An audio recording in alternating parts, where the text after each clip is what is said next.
Здравствуйте, меня зовут Бадулин Динар. Я являюсь ветеринарным врачом в клинике доктора Кутлиматова. И хотел бы вам рассказать об диагностике заболеваний сердца с помощью эхокардиографии. Давайте посмотрим первое видео. Это сердце в норме. У нас небольшие стенки, предсердие находится в норме. Давайте перейдем ко второму видео. На втором видео мы видим гипертрофическую кардиомиопатию. Она происходит из-за чрезмерного роста мышечных клеток, приводящих к заметному сокращению объема камер и усилению жесткости миокарда, что существенно уменьшает наполнение в фазе диастолы и сильно снижает ударный объем крови. Переходим к следующему видео. Мы видим тоже гипертрофическая кардиомиопатия.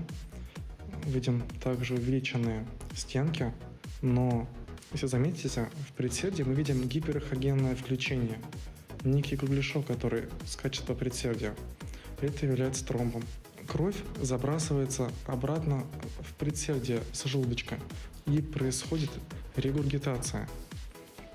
В результате этой регургитации белок начинает откладываться на стенках и образуются вот такие тромбы. В дальнейшем они могут выходить из сердца и закупоривать просветы сосудов.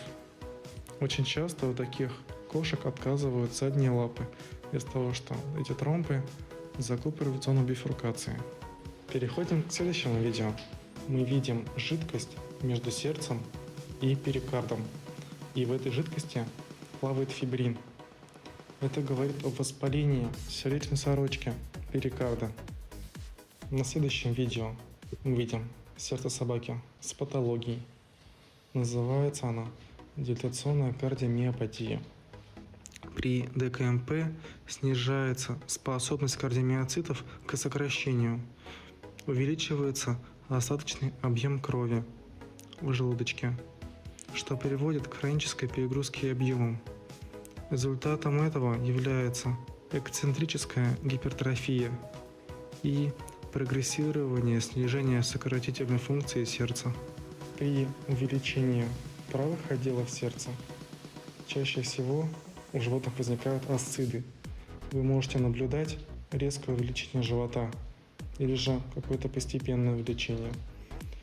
При увеличении левых отделов сердца застойные явления происходит уже в области легких.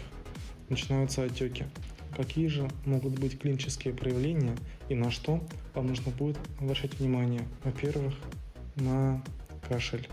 Если увидите у собаки или у кошки кашель, причиной может возникать и гипертрофия сердца. Может возникать потеря активности, холодные конечности, одышка, частое сердцебиение, обмороки.